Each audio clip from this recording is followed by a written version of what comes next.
Olá pessoal, aqui é Leonardo Montes, hoje dia 1º de setembro de 2018 e dando início à nova fase de estudos no canal, de estudos mais aprofundados, eu gostaria de trazer hoje um caso que está no livro A Psiquiatria em Face da Reencarnação, escrito pelo médico espírita Dr. Inácio Ferreira, quando em vida, então não é um livro psicografado, e que traz uma coletânea de casos vivenciados pelo mesmo quando esteve à frente da direção do Sanatório Espírita de Uberaba.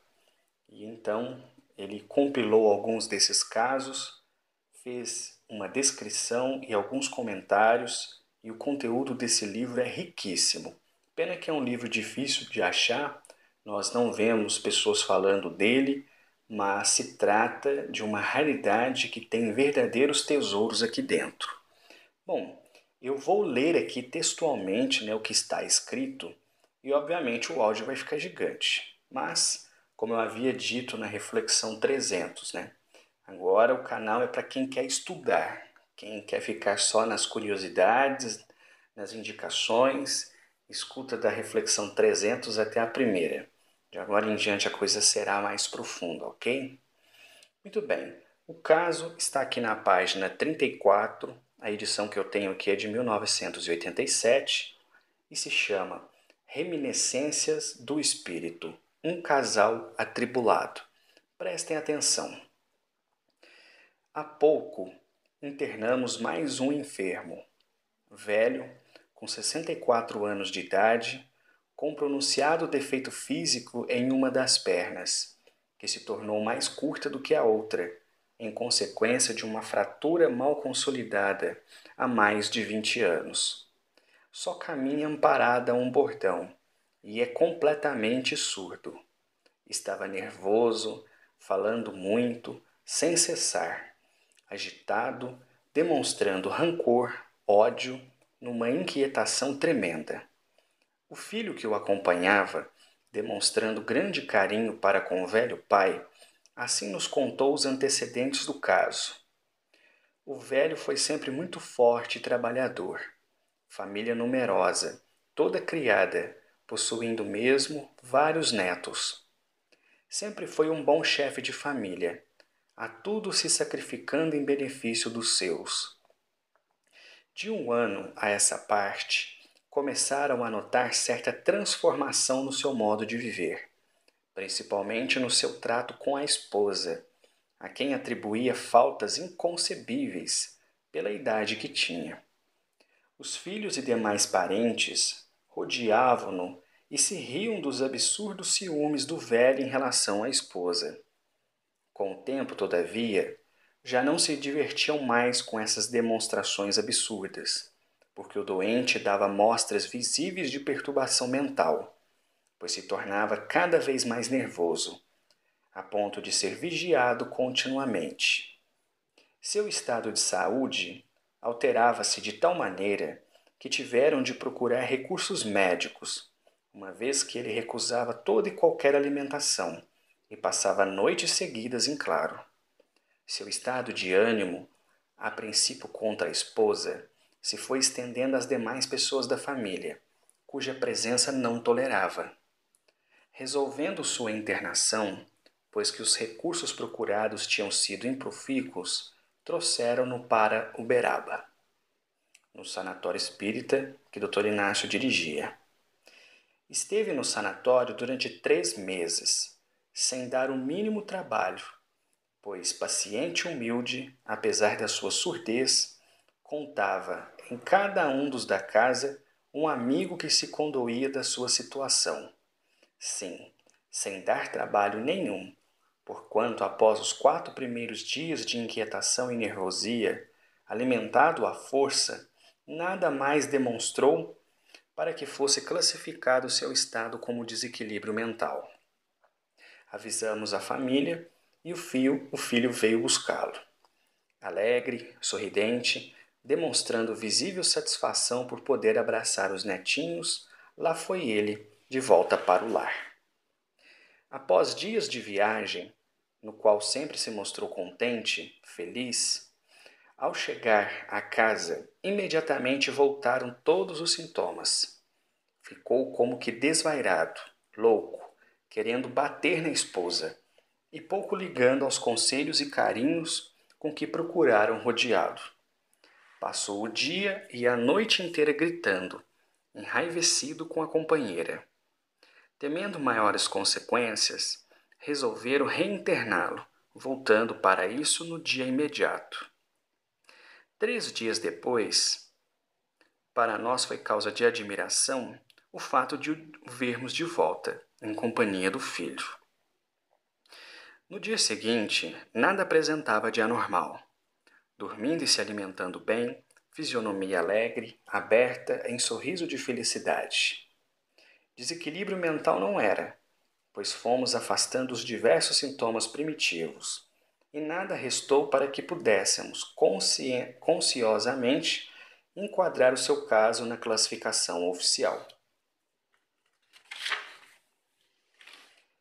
Atuações de entidades inimigas, conscientes ou não, também não era, pois tínhamos a certeza de que em nada interferiam para seu estado.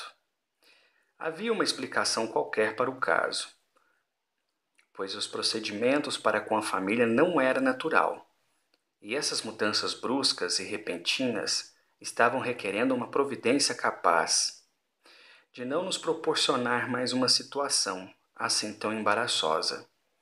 2 meses depois, sem encontrar justificativa para o caso e condoído da sua situação, privado da sua liberdade, longe dos filhos e dos netos, recorremos ao auxílio de um amigo espiritual.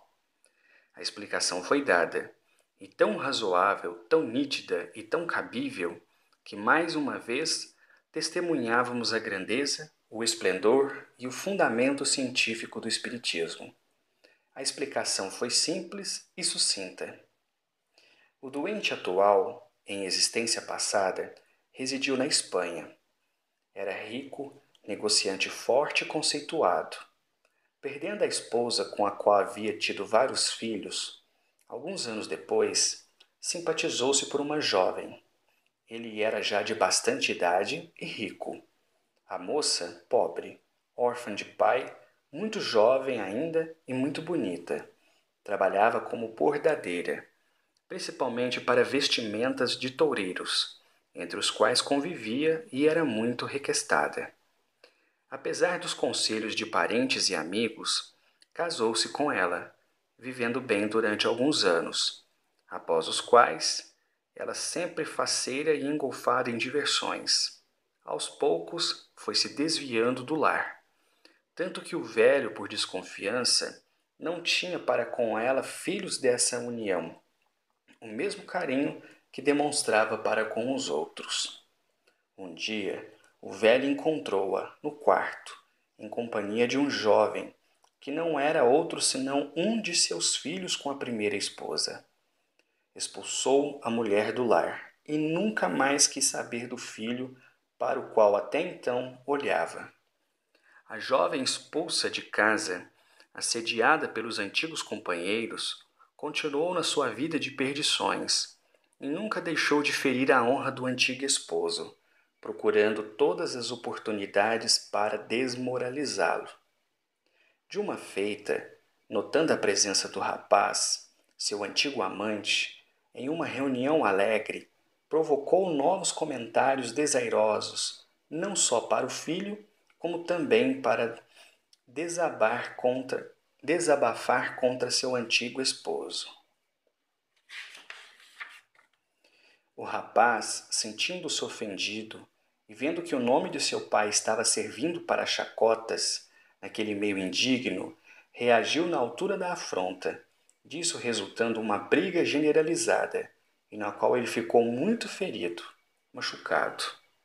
O pai, sabedor desses acontecimentos, sentindo-se orgulhoso com a atitude do filho, perdoou-o, levando-o para a sua casa, onde faleceu, embora estivesse rodeado de todo conforto e carinho. O velho, desgostoso com essa série de acontecimentos, suicidou-se, e como espírito durante muito tempo perseguiu a jovem que ainda continuava naquela vida de orgias. Agora, nessa encarnação, ele tem por esposa a mesma jovem que na existência passada fora expulsa do lar como indigna e traidora. Esse rapaz que veio trazê-lo é o filho do é o filho antigo da primeira união, o mesmo que se tornara amante da segunda esposa e fora ferido em defesa de sua honra.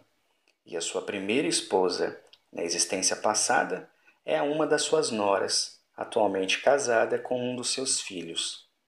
Na família, ele ainda tem um irmão que o fora, também em existência passada. Durante muitos anos nessa encarnação, ele viveu bem com a esposa, porque o seu espírito, embora revoltado, encontrava na matéria sã uma barreira, através da qual não se podia manifestar. Com a idade e consecutivo enfraquecimento do organismo, o espírito mais livre, mais liberto, ainda não esquecido das faltas da esposa naquela existência, revolta-se, conseguindo manifestar os seus sentimentos de ódio e de desconfiança, reminiscências da vida passada. Explicação simplesmente admirável e profunda. Os acontecimentos básicos da vida do indivíduo, os choques que mais o sensibilizam, as várias fases de maior repercussão das suas existências se estampam de tal maneira no perispírito que se conservam com toda a gama de suas emoções e só se atenuam com o progresso e consequente evolução. Revestido pela carcaça da matéria que é o corpo humano, nela encontra uma barreira à manifestação espontânea dos seus sentimentos. Enfraquecida essa barreira, por qualquer circunstância que desequilibre o organismo, doenças, idade, choques morais, o espírito mais liberto, livre das peias que o prendem, consegue exteriorizar tudo aquilo que se havia estampado nele mesmo durante as suas existências passadas. É o caso desse doente que não é doente. Em existência passada, a traição da esposa e a necessidade consecutiva da sua expulsão constituíram para ele um choque que não só o abalou profundamente, como também se estampou no seu perispírito, e de tal forma que resistiu longos anos. Encarnado, tomou por companheira a mesma criatura que lhe proporcionou tantos desgostos e desesperos.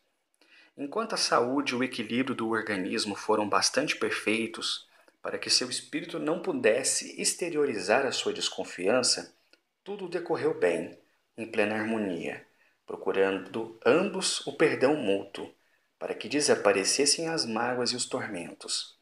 Veio a velhice.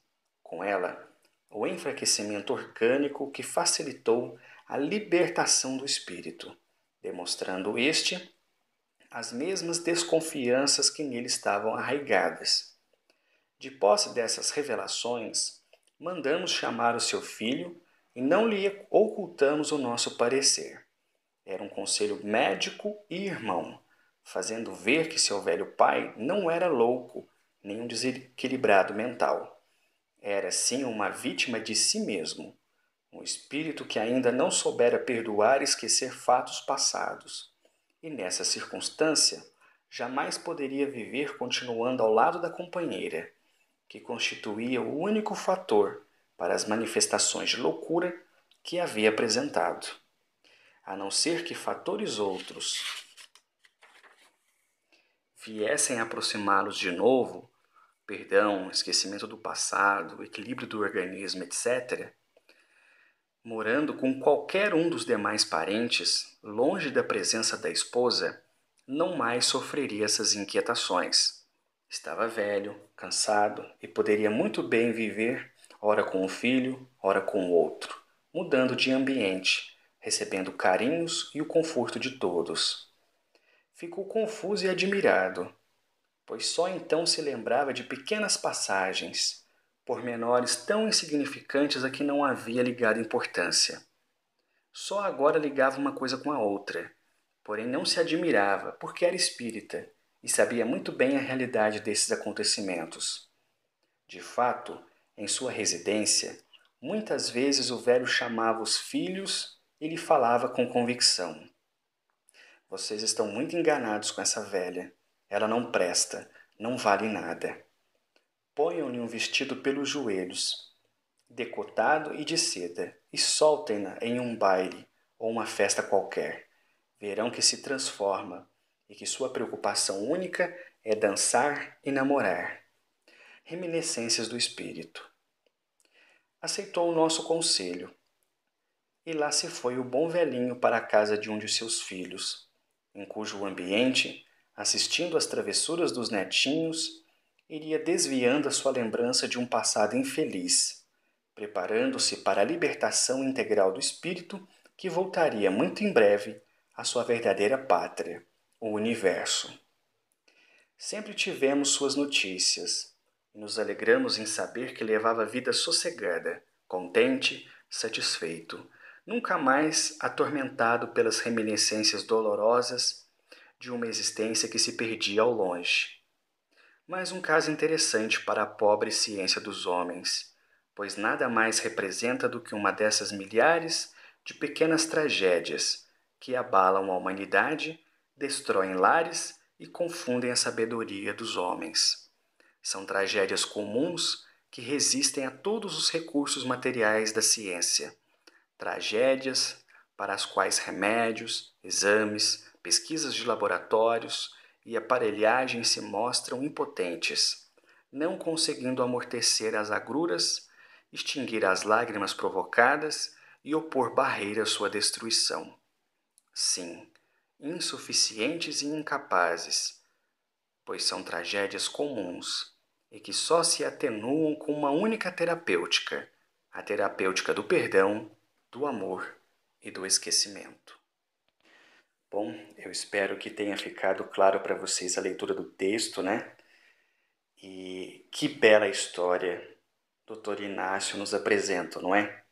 E como são complexas as relações entre os espíritos, não é mesmo?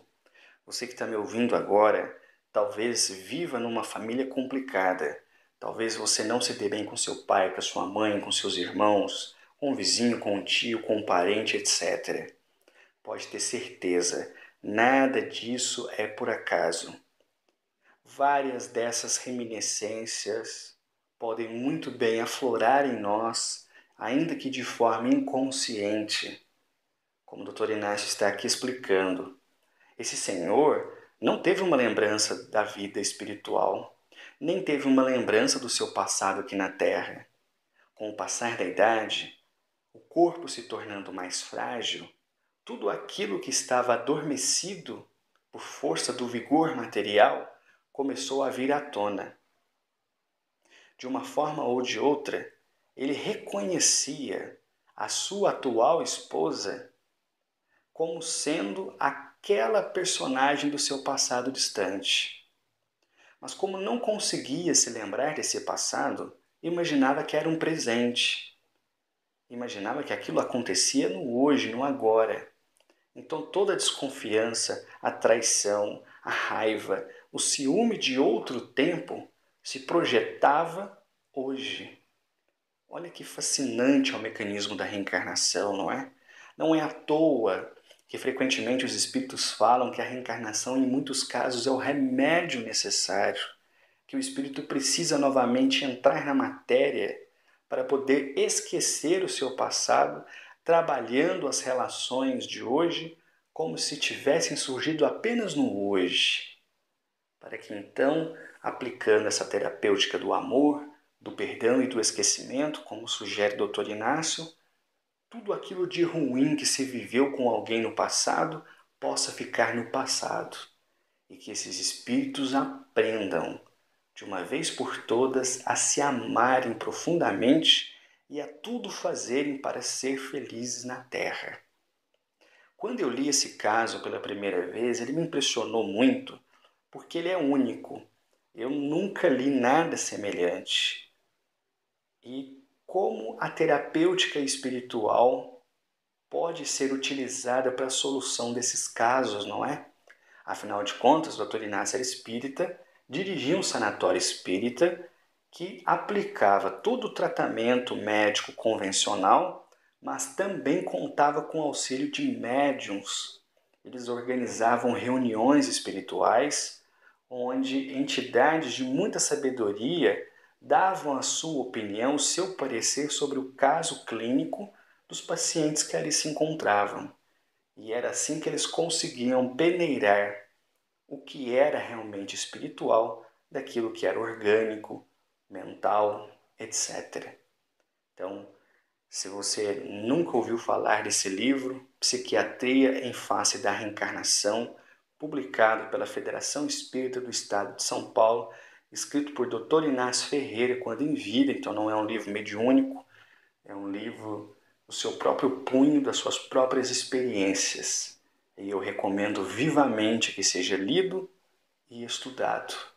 Eu vou parando por aqui. Se você quiser ouvir outras reflexões, youtube.com/Voz Espiritualista. Um abraço a todos.